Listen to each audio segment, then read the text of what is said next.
कभी सोचा है कि एक बच्चे की कहानी जन्म से नहीं बल्कि गर्भ से ही शुरू हो जाती है। आज हम एक ऐसे ही रहस्यमयी संस्कार की दुनिया में गोता लगाने वाले हैं जिसका नाम है सीमंतोन्नयन। ये सवाल सदियों से हम सबको परेशान करता रहा है ना, कि क्या एक माँ के ख्याल, उसकी फीलिंग्स सच में उसके होने वाले बच्चे की किस्मत तय कर सकती हैं? क्या ये सब सिर्फ साइंस है या इसके पीछे कुछ और भी है? आपको जानकर हैरानी होगी कि हजारों साल पहले हमारी वैदिक परंपरा ने इस सवाल का एक जवाब खोज निकाला था। तो चलिए आज जरा कान लगाकर गर्भ से आती उस धीमी सी आवाज, उस कानाफूसी को सुनते हैं। इस सोच को नाम दिया गया गर्भ संस्कार, मतलब एजुकेशन इन द वूम्ब, गर्भ में ही शिक्षा। सोचिए जरा, कितना रेवोल्यूशनरी आइडिया है ये कि बच्चे का दिमाग और उसकी पर्सनैलिटी जन्म से कई महीने पहले ही बननी शुरू हो जाती है। और देखिए, इसी कमाल की फिलॉसफी का एक बहुत ही जरूरी हिस्सा है सीमंतोन्नयन संस्कार। ये सिर्फ कोई रस्म नहीं है, बल्कि माँ और बच्चे के लिए एक तरह का, कह सकते हैं, एक सुरक्षा कवच है।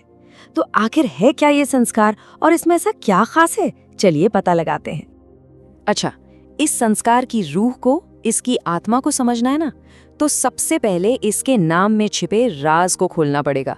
सीमंतोन्नयन, इसका मतलब है बालों को ऊपर की ओर उठाना। अरे, सुनने में तो ये बड़ा सिंपल सा लगता है ना, लेकिन इसका जो असली मतलब है वो बहुत बहुत गहरा है।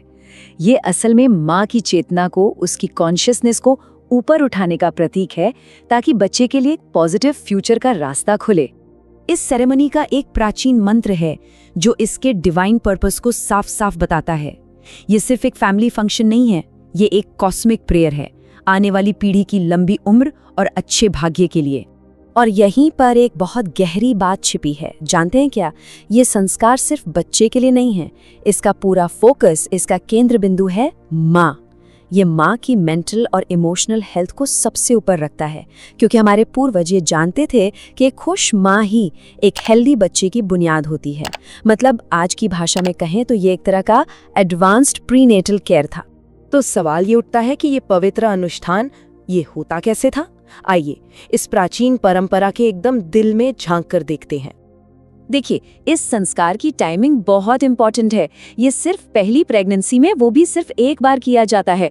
पर क्यों? क्योंकि ये संस्कार असल में माँ को पवित्र करने के लिए है, एक ऐसा आशीर्वाद जो उसे आने वाले हर बच्चे के लिए तैयार करता है। और अब आता है इस पूरे अनुष्ठान का सबसे खूबसूरत पल।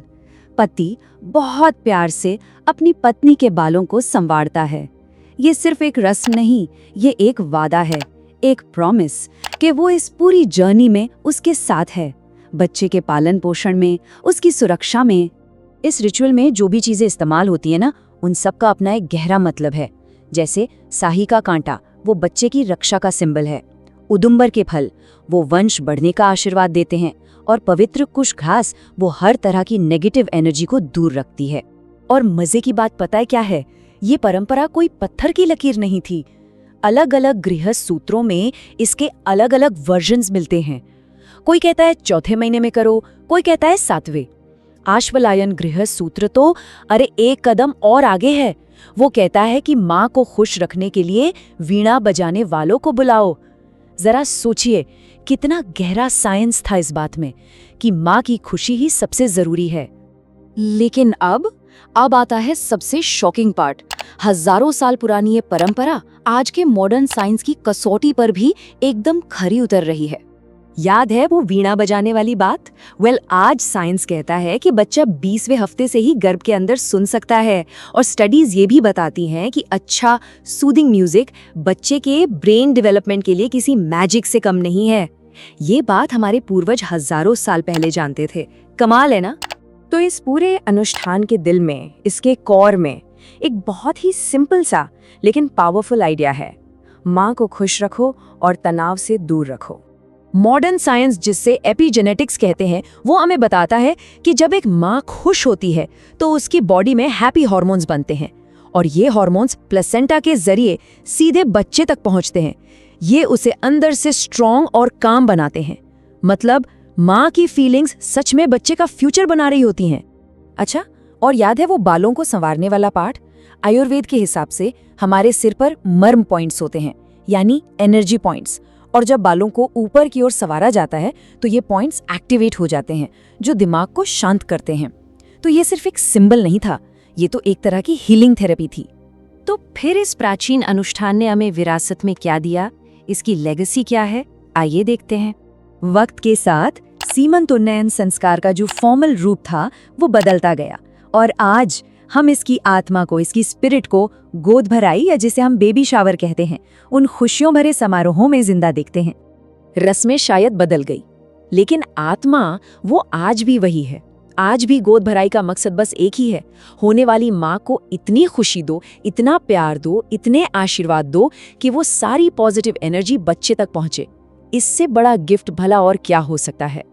तो सीमंतोन्नयन हमें एक टाइमलेस ट्रूथ सिखाता है कि बच्चे की परवरिश पालने से नहीं बल्कि गर्भ से ही शुरू हो जाती है। ठीक उसी पल से जब एक माँ अपने अंदर एक शांत और प्यार भरी दुनिया बनाती है। तो आज जब हमारे पास इतनी एडवांस्ड मेडिकल टेक्नोलॉजी है, ये प्राचीन ज्ञान हमें एक बहुत जरूरी सवाल के साथ छोड़ जाता है। क्या आने वाली पीढ़ी को पालने पोसने का सबसे पावरफुल टूल आज भी उतना ही सिंपल है, यानी एक माँ की अंदरूनी शांति? इस पर सोचिएगा जरूर। यदि आपको ये जानकारी पसंद आई हो तो ऐसे ही और रोचक वीडियो के लिए भारत की धरोहर को अवश्य सब्सक्राइब करें।